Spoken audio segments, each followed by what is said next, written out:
Assalamualaikum warahmatullahi wabarakatuh. Berjumpa kembali di channel Ardhiko Ramos. Informasi kali ini terkait dengan dasar hukum penggajian P3K dan seputar itu, sesuai dengan request dari beberapa sahabat berikut ini. Dari sahabatku Zini Alfarabi, maaf, ada info gaji P3K dimulai kapan ya, per SK terbit atau gimana ya Pak? Dan dari sahabatku Rostina Konteng, 4 jam yang lalu, TMT 1 Juni P3K Grukap Gua Sulsel, apa dapat gaji 13? Kita bedah bersama-sama. Dan untuk informasi ini untuk juga sahabat-sahabat yang termasuk P3K teknis Kemenak maupun P3K Guru dan P3K Nakes. Berikut untuk aturan resminya.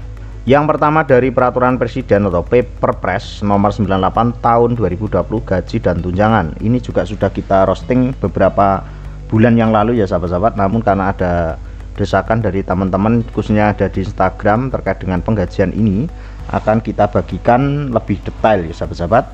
Kita langsung masuk di halaman kedua. Halaman kedua ini di poin ketiga, besaran gaji P3K sebanyak dimaksud pada ayat 2 merupakan besaran gaji sebelum dikenakan pemotongan pajak ya sahabat-sahabat. Dan untuk pasal 3 ini yang perlu diketahui, PPK dapat diberikan kenaikan gaji berkala ini dan sudah dilakukan atau sudah dialami oleh teman-teman PPK 2019.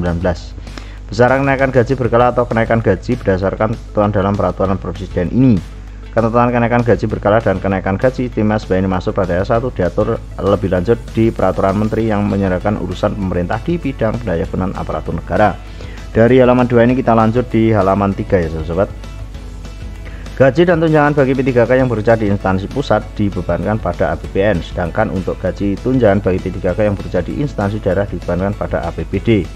Gaji dan tunjangan terima P3K dengan pemotongan pajak berdasarkan sesuai dengan ketentuan peraturan perundang-undangan. Namun kita loncat saja untuk halaman berikutnya ya sahabat-sahabat.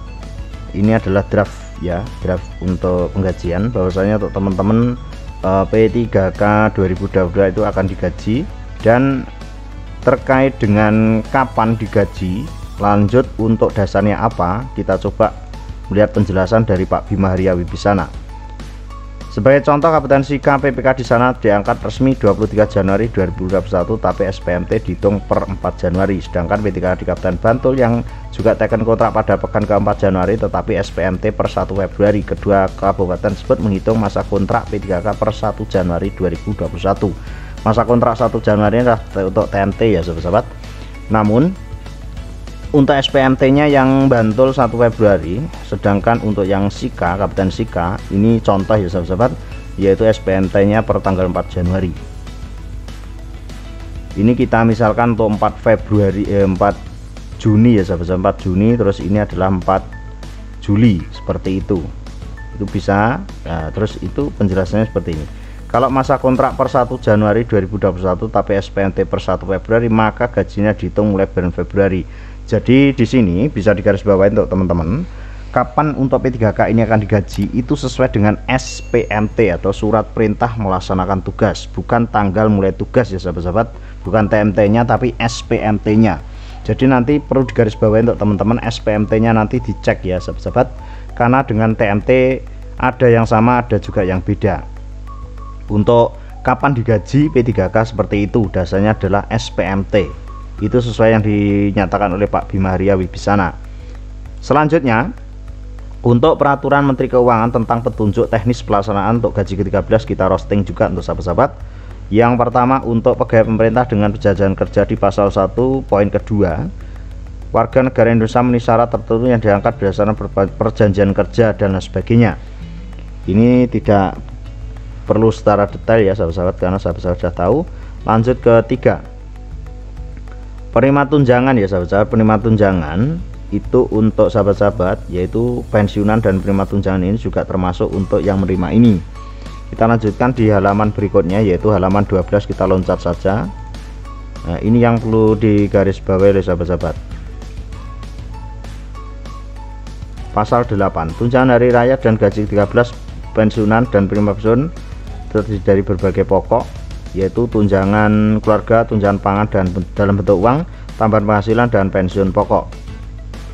Dari hal ini juga yang menjadi pertanyaan dari sahabat-sahabat, yaitu ini.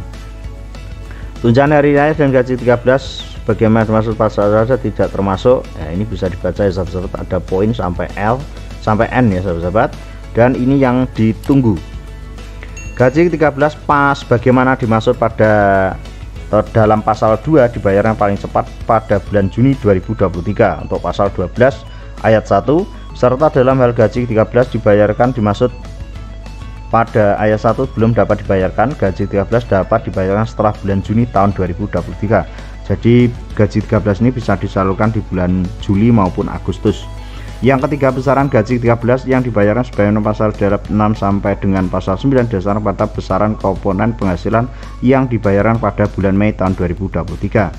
Seandainya sahabat-sahabat SPMT-nya adalah 1 Juni 2023, maka bisa dipastikan sahabat-sahabat tidak mendapatkan gaji ke-13. Namun seandainya sahabat SPMT-nya per 1 April ya sahabat-sahabat, tapi tidak mungkin ya 1 April, maka akan dibayarkan gaji 13 ini. Jadi untuk SK atau SPMT dari sahabat-sahabat di bulan Juni, Juli, Agustus dan seterusnya itu tidak akan mendapatkan gaji 13.